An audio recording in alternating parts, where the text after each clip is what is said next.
무슨 일이든지 현실에 안주하는 것보다 새로운 일에 도전하는 것은 어려운 일입니다.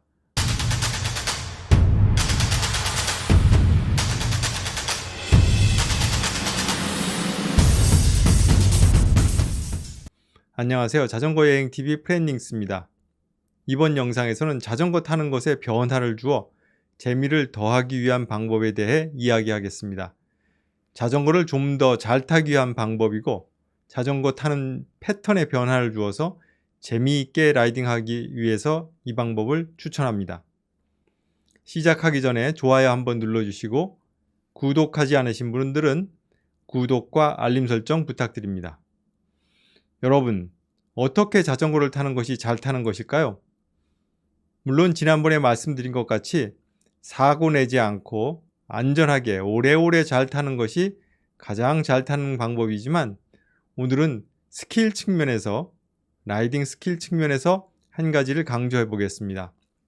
제 채널에 있는 영상을 많이 보신 분들은 제가 헬리콥터 조종사 출신이라는 거 이미 알고 계실 겁니다.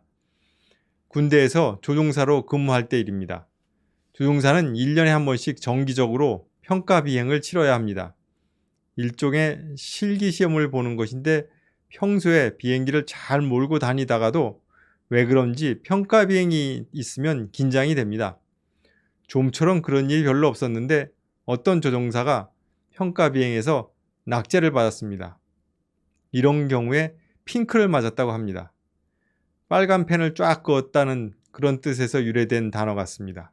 뭘 잘못해서 핑크를 맞았나 알아보았더니 비행하는데 제원을 못 맞추고 왔다 갔다 하더라는 겁니다. 제원이라는 게 뭐냐 하면 속도, 고도, 방향 뭐 이런 겁니다. 교관이 속도를 얼마 유지해라 그러면 정확하게 1, 2나트 범위 내에서 그 속도를 유지하고, 고도를 얼마 유지해라 하면 플러스 마이너스 어느 정도 안에서 고도를 정확하게 유지를 해야 되는데, 그 유지가 잘 안 됐던 겁니다. 이런 걸 보고 제원을 유지 못한다 하는 겁니다. 이야기가 좀 길어지는데요. 원인은 이렇습니다. 혼자서 임무 위주로 비행을 하다 보니까 누가 보지 않으니까, 옆에 부조종사가 있지만 자기한테 제원 유지 안 한다고 뭐라고 하지 않으니까 대충 비슷하게만 비행을 해가지고 대충 비행하는 게 습관이 돼서 제원을 정확하게 유지하는 감각이 무뎌졌던 겁니다. 그 친구는 다음에 훈련 몇 번 하고 나서 재평가해가지고 합격했지만 체면을 톡톡히 구긴 후였습니다. 저는 저와 함께 자전거를 타시는 분들한테 가끔 이런 얘기를 해줍니다. 어디에 적용해야 하는 이야기일까요? 비행기 조종이나 자전거 라이딩이나 마찬가지라고 생각합니다.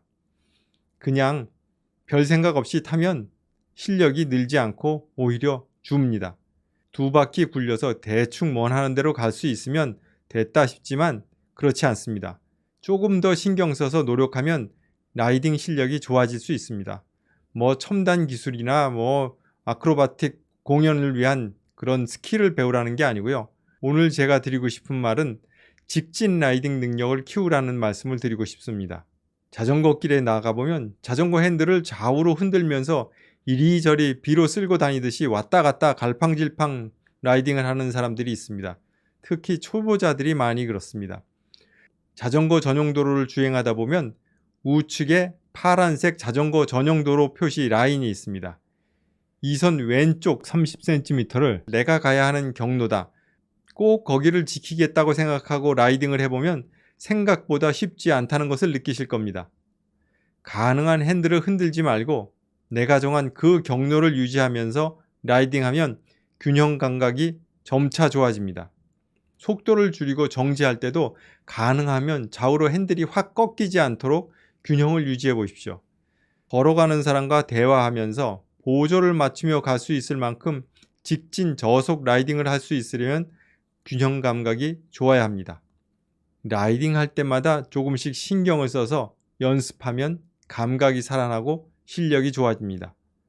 직진 주행 능력이 향상되면 힘 손실이 적어져서 라이딩 효율이 높아지고 도로 주행 시 안전합니다. 두 번째로 말씀드리고 싶은 것은 점진적인 주행거리 향상입니다.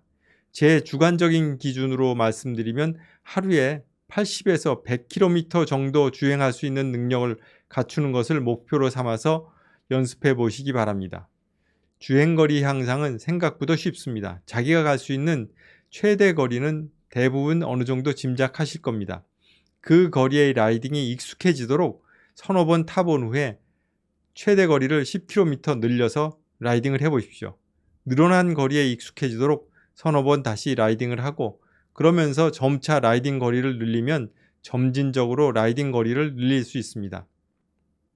돌아올 때 힘들 수 있습니다. 자주 쉬어주면서 극복하면 됩니다. 한번 다녀온 거리는 그 다음에 쉽게 갔다 올 수 있습니다. 라이딩 거리가 늘어나면 체력적으로 힘들어집니다.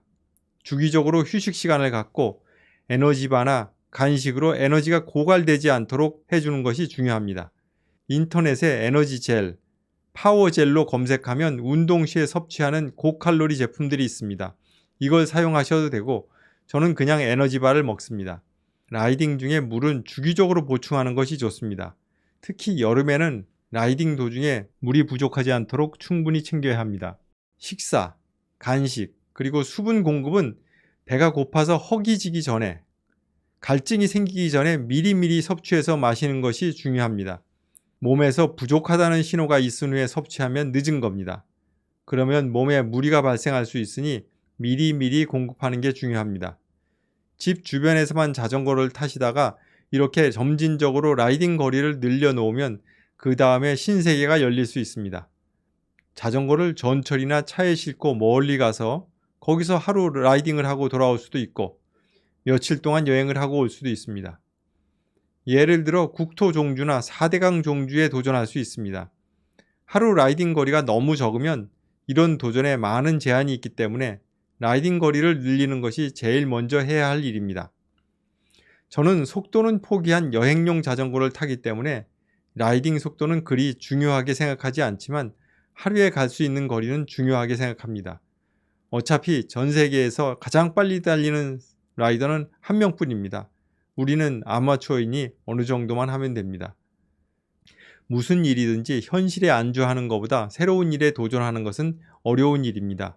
마음 먹고 결심해서 조금씩 노력해서 움직이다 보면 일취월장한 나를 발견할 수 있습니다. 오늘은 라이딩 스킬 향상을 위해서 신경 써야 할 것과 점진적으로 라이딩 거리를 늘리는 방법에 대해 말씀드렸습니다. 이상 자전거 여행 TV 플래닝스였습니다. 감사합니다.